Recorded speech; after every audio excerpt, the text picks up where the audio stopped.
Have you ever felt it? In the dead silence of 3 a.m., when the world is asleep and you are left alone with your thoughts. Have you felt a bone-deep exhaustion creeping into your marrow? I am not talking about the tiredness from a long day at work, or the soreness after a heavy session at the gym. I am talking about an exhaustion of the soul, the weariness of the man who has spent his entire youth fighting a war named love. We modern men are programmed like conquest machines. We scale high walls, we use brute force to break down locked gates, we calculate, we strategize, all to seek a single moment of acceptance, a fleeting glance of validation.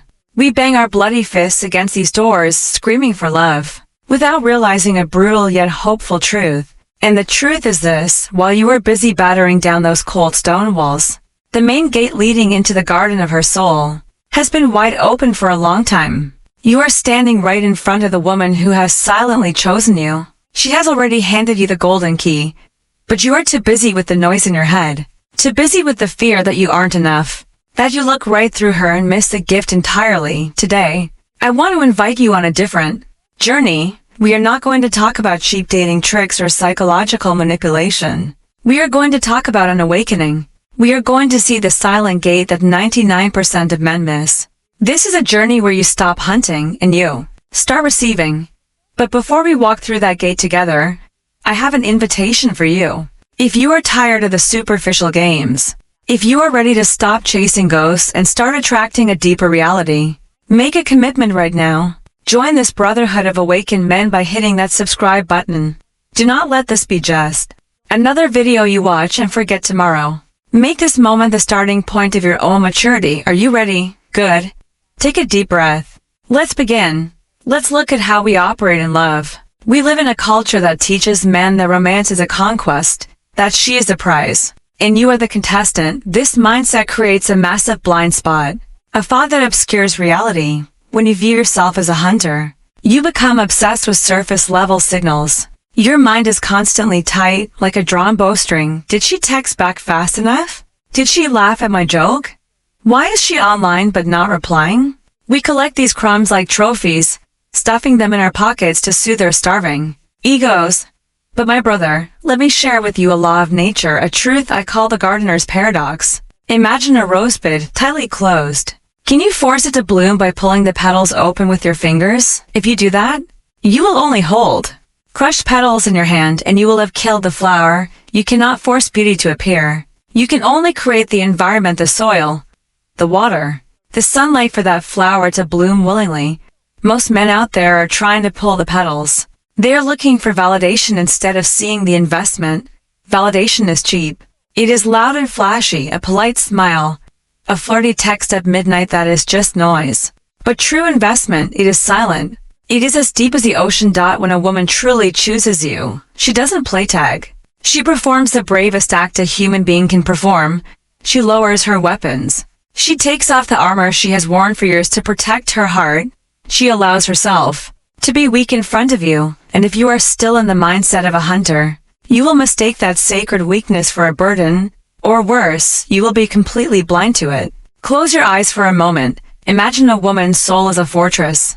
Through thousands of years of evolution, and through the scars of her own past, the betrayals, the forgotten promises, that fortress is built to protect the softest part of her. She doesn't open the door for tourists. She doesn't open the door for men who just want to satisfy their curiosity. She only opens the door for the man she believes feels like home. And here is the core signal, the golden key I want you to burn into your mind today. Voluntary, unprompted vulnerability. What does it look like? It is not her complaining about her coworkers or venting about a bad hair day to get sympathy. No. Those are ordinary things. The vulnerability I am talking about carries a different frequency. It happens when, in the middle of a fun date, amidst the laughter and the wine, she suddenly stops, her eyes change. She looks past you, or she looks deep into you. Her voice drops an octave, becoming softer, perhaps a little shaky, and then she shares with you a deep-seated fear she has never told anyone. Maybe it's the pain of her family falling apart when she was a child. Maybe it's the paralyzing insecurity that she isn't smart enough. Or maybe it's a crazy dream she is terrified people will laugh at. Why is this moment a matter of life and death for the relationship? Because in a woman's inner world, vulnerability equals safety. She does not give her weakness to an enemy. She does not give it to a stranger. When she shares this early, perhaps even on the first few dates, she is speaking a sacred, silent language.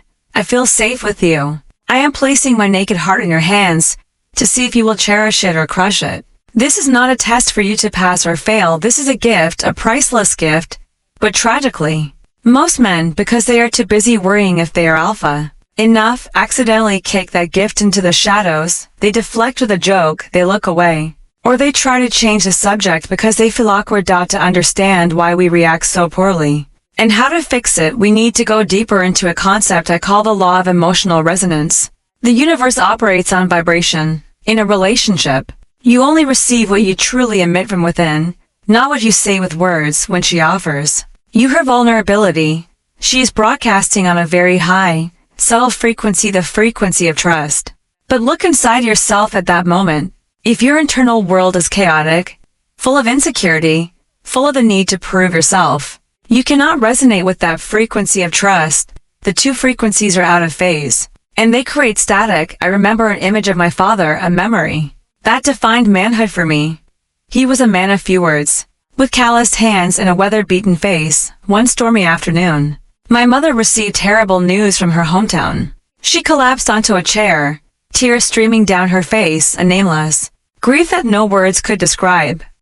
What did my father do? He didn't run to find a sedative. He didn't try to say empty cliches like "don't be sad." He didn't try to analyze a situation or offer a logical solution. He simply walked over and sat down beside her. He sat there, solid as a mountain of stone amidst the storm. He took her trembling hand in his, and he remained silent. His silence was not empty. It was a silence full of presence. He didn't try to fix the grief. He simply was with it. He used his energy of peace to wrap around her chaotic energy. That is resonance. He turned her hurricane into a gentle rain, which eventually absorbed into the earth. In contrast, look at how modern boys react. When they see their girl open up and cry, they panic. Their hearts race, their minds scream. How do I make her stop crying? What do I do? Is this my fault? And then they start giving advice like a technical support agent. You should do this. That's no big deal. The moment you try to fix her emotion, you break the resonance. You are silently telling her your feelings are wrong. They are inconvenient, and I am not solid enough to hold them. That gate, which was slightly ajar, slams shut, and it may never open for you again. So, how do we become the mountain like my father? How do we receive that vulnerability with the demeanor of a king? The answer lies in stoicism. A true man must train his mind to be like a mountain. The wind may howl, the lightning may tear across the sky, the rain may pour, but the mountain does not move. It does not judge the storm as bad or good. It does not try to reach out a hand to stop the storm. It simply stands there witnessing, waiting for the sun to rise. When she shares pain, the instinct of the fixer will rise within you. Acknowledge it, but do not act on it. That is just your ego wanting to feel useful, or worse, you wanting to shut down her emotions so you can feel comfortable again. But remember this, her soul is not a clogged toilet that needs a plumber. Her soul is a painting being painted in real time, and she needs a witness, someone who can appreciate and understand it. Composure here is not cold indifference, it is the ability to hold your center. You listen to every word, you look deep into her eyes without flinching. You nod slightly too.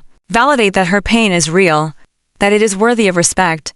You don't magnify it into a tragedy, and you absolutely do not trivialize it. You are simply there, 100% present.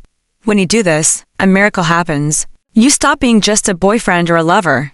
You become her sanctuary, the one place in this world where she can lay down her burden without fear of judgment. However, on the path to becoming the mountain, there is a subtle trap that good-hearted, sensitive men often fall into. I call it the trap of over-empathy. When you see her open up, because you are so happy, so desperate to connect, you immediately respond by dumping your own guts out. She tells you about her parents' divorce, and you immediately launch into a passionate story about how you were bullied in school. You think that is sharing. You think that is bonding. But no, actually, that is hijacking the stage. Imagine she is drowning in a flood of emotion. She needs you to be the boat, the man standing on the shore throwing the lifeline. If out of love, you jump into the floodwaters to drown with her, to cry with her, to wallow in misery with her. Then who pulls you both to shore? You will both sink in the quicksand of negative emotion. So, memorize this 3-step protocol as your compass. Validate, briefly share, and lead. First, validate. I understand why that hurts you so much. That is a heavy burden to carry. Let her feel heard next. Briefly share. Offer a tiny bit of empathy so she doesn't feel alone. But do not let your story overshadow hers. I've been through something similar. I know how hard that darkness is. That's it, stop. And finally, the most crucial step of a male leader, lead. Gently guide her out of the deep water. Back to the light of the present. Use your calmness to pull her up. Thank you for trusting me enough to tell me you are brave. Come here. Let me give you a hug and then let's go for a walk to clear the air. That is not being dismissive. That is the act of an emotional leader. You allow the emotion to happen, but you do not let it sink the ship. And when you have mastered this art, I want you to realize a shocking truth. A higher level of consciousness that few men ever touch.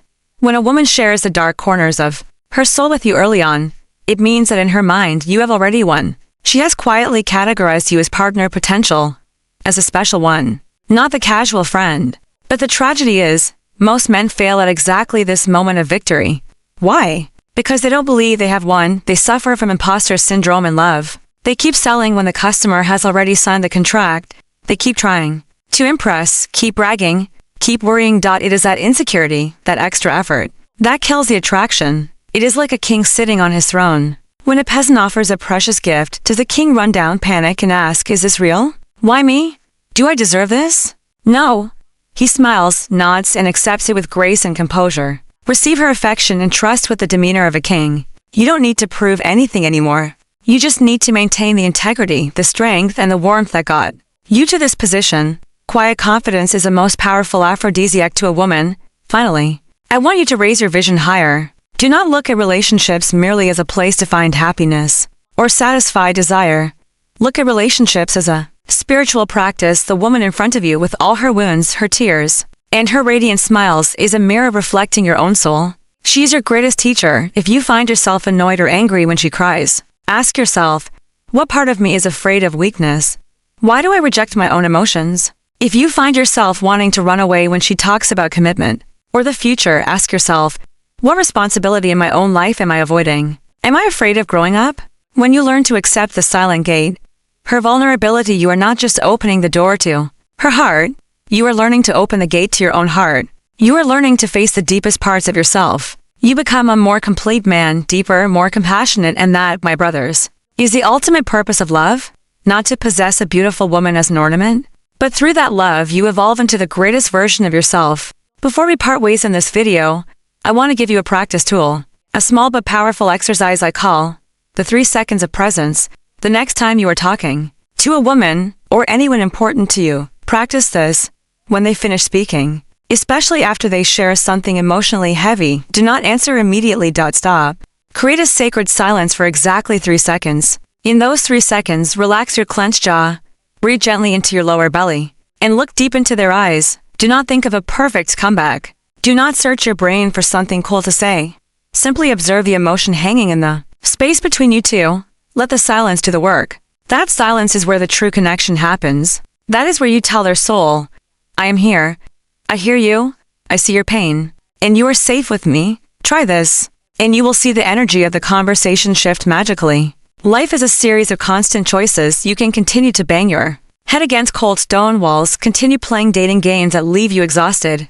Or you can open your eyes, take a deep breath, see the gate that is wide open in front of you, and walk through it with the courage of an awakened man. The choice is in your hands. Live deeply, love with a courageous heart, and never, ever miss the echoes of the soul. Thank you for listening. If these words touch something in you, share this with a brother who needs to hear it. I will see you on the other side of the gate.